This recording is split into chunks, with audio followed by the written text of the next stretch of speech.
Bismillahirrahmanirrahim. Assalamualaikum warahmatullahi wabarakatuh. Dan salam sejahtera kepada anak-anak pelajar di luar sana yang bakal calon SPM tahun 2020, para ibu bapa dan rakan-rakan guru di luar sana. Pada hari ini anda bersama dengan saya, Cikgu Muhammad Razali bin Cik Hamid, Guru Cemerlang Sejarah SMK Kampung Cengal, Kota Baru, Kelantan. Okey, baiklah pelajar-pelajar semua.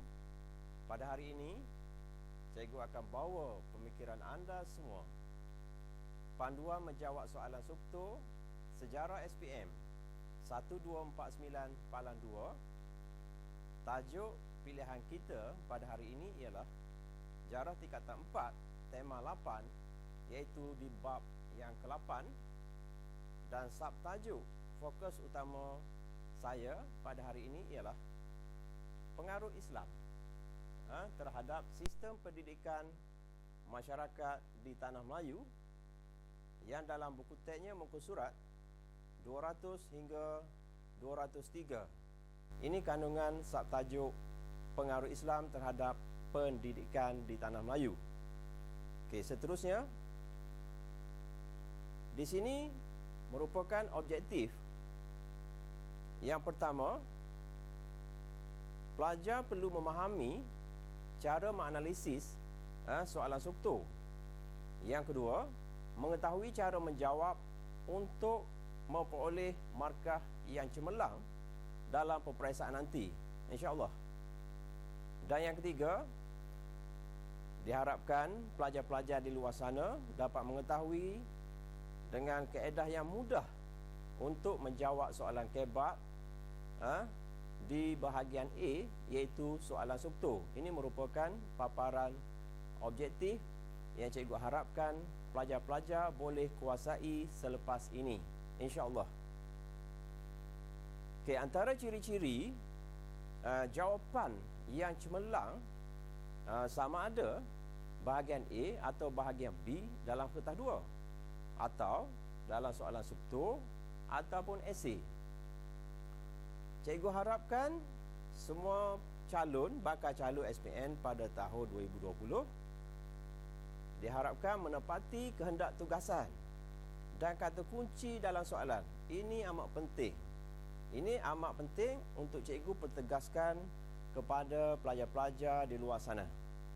Dan yang kedua, membina ayat jawapan yang lengkap bagi soalan yang terbuka. Soalan yang terbuka memerlukan fakta dan ayat yang lengkap.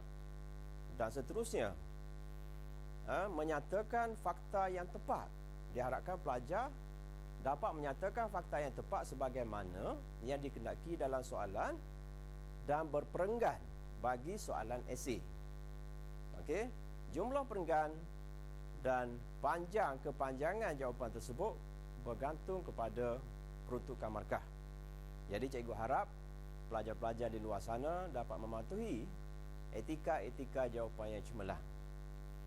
Dan seterusnya, jawapan atau fakta perlulah selari dengan kata kunci. Okey, cadangan masa menjawab kertas soalan. Cadangan cikgu untuk bahagian A soalan subto ialah 15 minit. Jangan lebih daripada itu, daripada analisis soalan, merangka dan menjawab. Dan cadangan masa bagi soalan esei untuk satu soalan daripada 3, cadangannya ialah 30 minit. Ini merupakan yang sesuai bagi menghasilkan satu jawapan yang cemerlang. Seterusnya, pembahagian markah. Di sini cikgu pertegaskan pelajar-pelajar bakal calon SPM perlu mengetahui. Tanpa anda mengetahui pembahagian markah setiap pecahan soalan, anda tidak dapat skor yang terbaik. Mengapa? Kerana kita tak dapat menjawab dengan cemerlang berdasar pada jumlah fakta, kepanjangan jawapan. Itu jawapan kita tidak akan menentu apabila kita tidak merancang. Jadi, untuk soalan A, bahagian subto ataupun bahagian A, 10 markah untuk satu soalan. Jadi biasanya markah dia ialah 2, 4, 4 ataupun 3, 3, 4 lah. Okey. untuk soalan esei, satu soalan 20 markah ataupun 20%. Daripada 7 soalan, pelajar-pelajar hanya memilih 3 yang pelajar boleh jawab. Okey, biasanya markah dipecah kepada 488 ataupun 688 antara A, B, C. Ini merupakan pembahagian markah. Jadi semasa anda belajar mengulang kaji pelajaran nanti, cikgu harap anda fokus kepada untuk menyalin nota, menghafal fakta, mengingati dan memahami berdasar kepada tapak markah ini, insya-Allah. Okey, seterusnya, sebagaimana biasa, tanpa anda mengetahui cara menganalisis dan memahami soalan, anda tidak dapat menghasilkan satu jawapan yang terbaik. Dua perkara yang penting perlu anda highlightkan ataupun garis semasa menjawab soalan, iaitu tema, tugasan. Tema dan tugasan. Tema ataupun kata kunci. Item, sama ada soalan tersebut positif, negatif. Dimensi, mereka yang terlibat dalam soalan itu, kebanyakan masyarakat, negara, pemimpin, kerajaan, golongan muda, generasi hari ini. Okey, skop. Skop bidang, maknanya ruang lingkup bidang, sama ada politik, ekonomi atau sosial. Itu merupakan cara-cara memahami kehendak soalan. Ini merupakan cara yang terbaik sebelum anda membuat rangka jawapan. Okey, baiklah. Di sini cikgu akan kupaskan dan akan bincangkan satu soalan struktur, dan di samping itu juga cikgu akan bandingkan jawapan dengan soalan esei juga semasa membincangkan soalan struktur ini. Okey, soalan pertama. Rajah berikut merujuk kepada sistem pendidikan yang terdapat dalam masyarakat Melayu tradisional setelah menerima pengaruh Islam. Okey, ini merupakan salam pada soalan. Okey, yang pertama ialah pengajian di istana, pengajian di masjid dan surau. Dan kotak yang kedua ialah pendidikan awal ataupun asuhan keluarga, berlaku di peringkat institusi keluarga. Jadi baiklah pelajar, cikgu pertegaskan sekali lagi bahawa ini merupakan stimulus ataupun merupakan bahan rangsangan sebelum pertanyaan dalam soalan. Kerana apa? Kerana stimulus amat penting untuk membina hala tuju jawapan calon ataupun pelajar-pelajar yang bakal menduduki peperiksaan nanti. Okey, seterusnya, bagi stimulus yang tadi, soalan A daripada pecahan yang pertama, nyatakan aspek yang diberi penekanan dalam pendidikan tidak formal. 2 markah. Jadi kalau kita lihat 2 markah, ini bermakna 2 jawapan atau lebih, ataupun 2 fakta yang betul ataupun lebih boleh diterima. Okey, tugasannya cikgu kupas analisis soalan terlebih dahulu secara ringkas. Tugasannya ialah aspek penekanan aspek pendidikan tidak formal. Kata kunci dia ialah pendidikan tidak formal. Item dia ialah positif. Dimensi merupakan masyarakat yang terlibat dalam pendidikan tersebut. Dan skop memang tak lain tak bukan ialah sosial. Konteks dia dalam bab 8, sebagaimana cikgu papar peringkat awal tadi, konstruknya ialah mengetahui. Jadi fakta yang pertama, cadangannya ialah nilai-nilai moral. Fakta yang kedua, kemahiran pekerjaan, yang merah tu merupakan fakta. Fakta yang ketiga ialah berhubung dengan berkaitan hal-hal agama. Dan fakta yang keempat, nilai-nilai budaya yang murni. Fakta yang kelima, pantang larang. Fakta yang keenam ialah adat istiadat. Ini merupakan rangka. Belum ditulis satu jawapan yang lengkap. Jadi rangka ini sekiranya anda buat macam ni, anda tidak dapat markah penuh kerana dapat separuh. Daripada 1 akan dapat setengah kerana tidak menulis ayat yang lengkap. Okey, baiklah, seterusnya.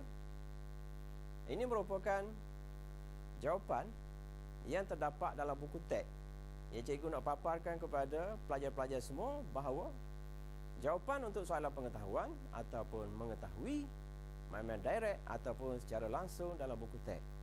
Jadi, jawapan 100% terdapat dalam buku teks bagi soalan fakta. Terutamanya soalan A. Soalan A atau soalan konsep, soalan mengetahui sekadar calon ataupun pelajar-pelajar menulis fakta yang betul tetapi dalam ayat yang lengkap. Okey, seterusnya. Cadangan jawapan yang lengkap, cikgu buat dua warna. Okey, warna yang pertama warna hitam, warna yang kedua warna merah. Dan di situ cikgu sudah tipkan dia warna merah. Okey, cikgu baca ayatnya ataupun cadangan jawapan. Aspek yang diberi penekanan dalam pendidikan tidak formal ialah nilai-nilai moral dalam kehidupan seharian. Itu ayat yang pertama, nilai moral ialah 1 markah. Ini ayat yang lengkap. Kita ambil salam sedikit dalam soalan tersebut dan terus kepada fakta yang betul. Penanda wacana selain itu, kemahiran pekerjaan turut diterapkan dan menekankan juga tentang hal-hal agama. Tapi di sini calon ataupun pelajar boleh menggabungkan antara dua fakta dalam satu ayat, tapi perlu ada kesinambungan. Seterusnya, nilai-nilai budaya yang murni juga turut dititik beratkan.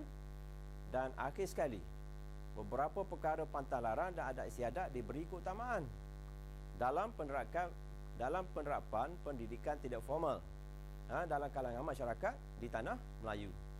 Sedangkan markahnya hanya 2, kita jawab lebih daripada itu. Maknanya markah 2, calon menjawab 6. Katalah sebagai contoh yang cikgu paparkan itu ialah 6 jawapan yang betul. Tapi tiada masalah. Maknanya kita perlu menjawab lebih daripada peruntukan markah yang telah ditetapkan dalam soalan. Okey, seterusnya. Ini soalan B. Soalan B ataupun soalan yang kedua bagi yang stimulus pendidikan masyarakat Melayu tradisional selepas menerima pengaruh Islam. Okey, B soalannya. Okey, sama-sama beri perhatian dan mencatat apa yang cikgu utarakan pada hari ini. Soalannya, apakah fungsi istana sebagai pusat pendidikan dalam masyarakat Melayu tradisional? Markahnya 4. Okey, sebagaimana biasa, tugasannya ialah fungsi. Mudah saja. Yang ni pelajar perlu conteng di tepi soalan saja sebelum anda menjawab. Conteng saja. Kata kunci, istana.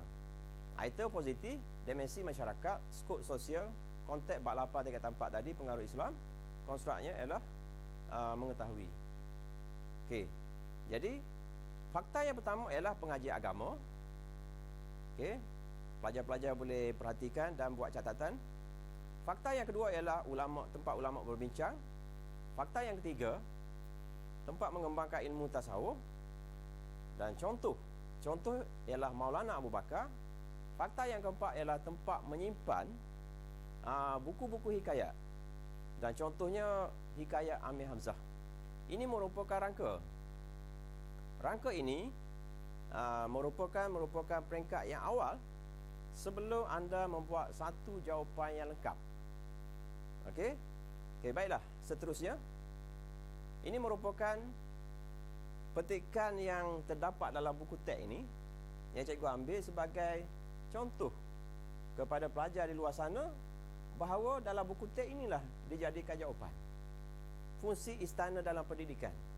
Jadi jawapan yang terdapat dalam skema dipetik daripada buku teks 100%. Tiada masalah. Sebab itulah cikgu nak bawa pemikiran anda pada hari ini supaya anda membaca, memahami, mencatat fakta-fakta penting saja. Tanpa menulis nota panjang, yang penting anda memahami konsep. Itu saja dalam pembelajaran sejarah. Okey, baiklah, seterusnya. Ini cadangan jawapan yang lengkap bagi soalan B tadi. Kita sama-sama lihat. Yang memberi markah kepada jawapan kita ialah yang warna merah. Cuma tulisan yang warna hitam hanyalah sebagai pelengkap kepada fakta. Okey, baiklah, kita baca sama-sama. Fungsi istana dalam kalangan masyarakat Melayu tradisional, salam ataupun dipanggil intro. Jawapan ialah sebagai pusat pengajian agama. Okey, 1 markah. Penanda wacana selain itu tempat untuk mengadakan pembincangan berkaitan hal-hal agama. Dua markah. Istana juga sebagai tempat untuk mengembangkan ilmu tasawuf seperti yang dikarang oleh Maulana Abu Bakar. Itu sebagai contoh. Akhir sekali, istana menjadi tempat untuk menyimpan buku-buku hikayat penting. Sebagai contohnya, hikayat Amir Hamzah dan hikayat Muhammad Ali Hanafiah. Ini merupakan satu contoh jawapan yang lengkap. Bagi 4 markah, jawapannya lebih daripada 4, iaitu jawapan 6. Yang ni yang kita nak. Sebagaimana pelajar ada idea, pelajar curahkan dalam jawapan. Selagi ada ruang, pelajar masukkan sebanyak mungkin jawapan yang betul, tiada masalah. Jawapan yang betul ada markah, jawapan yang salah tidak ditolak markah. Baiklah, seterusnya. Yang ni kita sebelum nak masuk kepada elemen kebat ataupun soalan C, cikgu nak terjemahkan, nak beritahu kepada pelajar di luar sana untuk jawapan aras yang cemerlang. Kebat, aras yang keempat. Kebat amat penting untuk calon skor dengan cemerlang. Tapi situasi ini perlu diterangkan sebaik mungkin. Okey. Pengetahuan sangat jelas, contoh sesuai. 3, inferen. Inferen yang tepat. Okey, sangat mendalam, sangat menarik dan kematangan. Di sini sama ada aras 4 ini boleh digunakan untuk tapak jawapan esei. Jawapan subtul mana inferen secara tak langsung. Jawapan esei makna kita masuk di ayat yang terakhir, di perenggan yang terakhir bagi soalan kebat yang 8 markah. Yang ni yang cikgu nak buat ni sebagai satu contoh kepada pelajar di luar sana untuk mengikuti jawapan kebat aras yang keempat, rubrik holistik ataupun secara impression berdasar kepada fakta, huraian dan contoh. Okey, baiklah. Seterusnya, yang ni sebagaimana biasa, orang kata tak kenal maka tak cinta. Kenal soalan dulu, PES ni, politik, ekonomi, sosial, nilai iktibar, dan pergi kepada hala tuju jawapan ialah selok, sebab, langkah dan kesan. Ini merupakan satu pasangan antara jenis soalan dan jenis jawapan yang kita nak utarakan bagi mendapat skor yang cemerlang dalam peperiksaan nanti. Okey, seterusnya. Kesan sebagaimana biasa. Soalan kebat. Yang ni pelajar boleh memahami sama ada nak gunakan dalam soalan subtul ataupun soalan esei, tiada masalah. Ini merupakan cadangan daripada cikgu untuk mengupas berkaitan dengan soalan kebat saja. Soalan kebat dia ada 2 kategori. Sama ada positif, negatif. Okey, contoh positif, cara meningkatkan pertanian negara. Cara meningkatkan pertanian negara positif. Negatif. Okey, soalan negatif, kesan daripada pelaksanaan Melaya Union. Kesan kepada masyarakat dan negara. Sebagaimana kita ketahui, masyarakat Tanah Melayu pada waktu itu tidak suka kepada pembentukan Melayu Union. Mana Melayu Union ditentang. Jadi dia ada impak kepada masyarakat dan negara. Untuk soalan kebat ini ialah mana-mana jawapan munasabah boleh diterima. Tiada masalah. Jangan takut mengeluarkan idea sebanyak mungkin kerana pelajar akan diberi markah sekiranya jawapan anda betul. Okey, seterusnya. Penanda wacana gunakan istilah kabus. Kabus ini biasa saja, mudah, iaitu menghubungkan antara fakta, penanda wacana ataupun kabus dengan huraian lanjutan. Bila kita buat dalam satu ayat, 2 jawapan akan ada bila kita menggunakan kaedah huraian lanjutan. Antara fakta dengan huraian lanjutan kita letak di tengah-tengah sebagai sempadannya ialah kabus, kerana agar bagi untuk supaya yang ni saya percaya cikgu-cikgu pernah beritahu anda semasa di bilik darjah. Okey, seterusnya. Ini sebagai contoh bagaimana menulis ayat jawapan yang lengkap, subtul dan esei. Ini sebagai contoh. Ramai pelajar di luar sana ada yang bertanya, bagaimana cikgu untuk menulis ayat jawapan yang lengkap? Kebanyakan pelajar dalam bahasa Melayu, dia membuat satu gambaran bahawa subjek dan predikat. Pendidikan tidak ini sebagai contoh. Pendidikan tidak formal perlu seiring dengan pendidikan formal. Supaya, nampak? Sempadan. Supaya melahirkan manusia yang seimbang antara rohani dan jasmani. Ini merupakan pelengkap 2 in 1 ataupun 2 dalam 1. Satu ayat, pelajar akan ada dua perkara. Dua perkara, maknanya 2 jawapan, pelajar akan hasilkan dan pelajar akan dapat 2 markah. Ini sebagai contohlah. Okey, seterusnya. Ini contoh soalan hebat. Okey, pada pandangan anda, bagaimanakah pendidikan tidak formal perlu diberi keutamaan seiring dengan pendidikan formal di tanah Melayu pada masa itu? Okey, analisis soalan terlebih dahulu. Tugasannya ialah mengapakah? Mengapakah ialah sebab. Kata kunci, pendidikan tidak formal dan pendidikan formal. Item soalan ini ialah positif dan dimensinya ialah masyarakat. Skop sosial, konteks bab 7 8 tingkatan 4, konstruk dia ialah memahami. Okey, itu fakta yang pertama yang dicadangkan di sini ialah manusia yang seimbang antara rohani dan jasmani. Yang cikgu gariskan warna merah itu merupakan rangka jawapan. Dan huraian 1, melahirkan masyarakat yang berilmu dan berpengetahuan. Huraian 1, fakta 1, huraian 1. Okey. Pelajar ini tidak memasukkan contoh, dia sekadar fakta dan huraian sahaja. Okey, fakta yang kedua, supaya nilai-nilai masyarakat dapat dipertahankan. Huraian 2A ialah agar masyarakat tidak mudah terpengaruh dengan budaya asing. Huraian 2B. Jadi calon ini dalam satu fakta menyatakan 2 huraian. Tiada masalah. Tiada masalah. Ini anda dapat diberikan markah. Huraian 2B supaya masyarakat dapat menilai antara unsur baik dan buruk. Dan fakta yang ketiga, melahirkan insan yang mempunyai minda kelas pertama. Huraian 3, agar dapat melahirkan insan yang berfikir di luar kotak. Ini merupakan rangka jawapan bagi mana-mana yang menasabah. Tetapi ini cadangan jawapan. Jawapan yang lain boleh diterima, tiada masalah. Okey, seterusnya.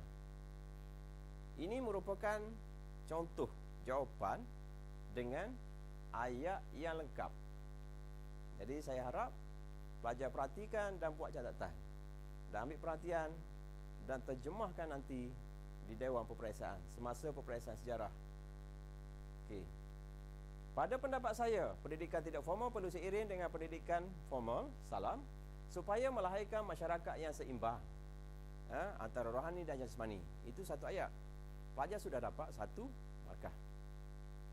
Dan yang berikutnya, situasi ini juga akan melahirkan masyarakat yang berilmu dan pengetahuan. Itu yang kedua. Fakta yang kedua. Penanda wacana selain itu juga nilai-nilai masyarakat tradisi dapat dipertahankan agar tidak mudah terpengaruh dengan budaya asing. Itu huraian dia. Contoh pakaian budaya barat yang tidak melambangkan identiti ketimuran. Contoh. Tambah lagi, masyarakat dapat menilai antara unsur yang baik atau yang buruk, dan akhir sekali dapat melahirkan insan pemikiran kelas pertama dan cara langsung dapat berfikir di luar kotak dan dapat menyelesaikan masalah dengan mudah dan cepat. Sekiranya kita lihat jawapan ini, jawapan yang biasa saja, tetapi mendapat markah yang maksimum. Ini cadangan jawapan. Jawapan yang diberikan di situ yang bertanda merah yang cikgu tik di situ ialah ada 9 jawapan yang tepat bersama dengan fakta, huraian dan contoh. Tapi maksimumnya pelajar tetap dapat 4 sahaja. Kerana markah hanya diperuntukkan 4 untuk soalan C, kebat bagi soalan subto. Okey, seterusnya. Okey, ini merupakan cadangan inferen. Cadangan inferen ataupun kesimpulan. Sekiranya anda ingin menggunakan di soalan esei. Okey, di sini berkaitan dengan pendidikan formal dan tidak formal yang cikgu utarakan sebentar tadi. Jadi ayatnya berbunyi macam ni. Jelaslah bahawa pendidikan formal perlu ditingkatkan kepada masyarakat, okey, agar dapat membina generasi berilmu dan secara langsung boleh membantu pembangunan negara pada masa yang akan datang. Jadi ingat, cikgu pertegaskan kepada anda di luar sana, sebenarnya inference ataupun kesimpulan dalam bahasa Melayu ialah dipanggil ayat penegasan, ayat kesimpulan kecil. Sebenarnya ialah cadangan dan harapan saja tentang isu tersebut. Cuma inference ini ialah tentang pendirian calon tentang isu tersebut. Dia lebih terarah kepada isu yang dibincangkan dalam jawapan tersebut. Ini pendirian calon ataupun dipanggil rangkuman akhir ataupun ayat akhir dalam jawapan tersebut. Okey, baiklah, seterusnya. Okey. Rumusan pembelajaran pada hari ini, kaedah menjawab soalan struktur, bab 8 tingkatan 4, pengaruh Islam terhadap sistem pendidikan masyarakat di Tanah Melayu. Okey, di sini bagi soalan fakta, cadangan cikgu, jawapan sepenuhnya terdapat dalam buku teks biasanya. Okey, bagi soalan kebab, boleh diaplikasi daripada mana-mana sumber asalkan munasabah dan logik boleh diterima. Jawapan untuk soalan kebab mestilah berdasar kepada fakta, huraian dan contoh. Ini yang terbaik. Sekiranya lengkap, boleh diberi aras yang keempat berdasar kepada rubrik penskoran ataupun dipanggil rubrik holistik. Pastikan fakta, huraian, contoh mencukupi sebagaimana dalam peruntukan dalam markah yang diberikan dalam soalan. Baiklah. Jadi cikgu harap apa yang perkongsian cikgu pada hari ini semoga memberi manfaat kepada anda di luar sana. Cikgu doakan anda dapat mengulang kaji sejarah SPM dengan berkesan supaya anda memperolehi markah yang cemerlang untuk skor A dalam peperiksaan nanti, insya-Allah. Okey, sampai kita berjumpa lagi untuk siaran-siaran yang berikutnya. Sekian, terima kasih. Assalamualaikum warahmatullahi wabarakatuh.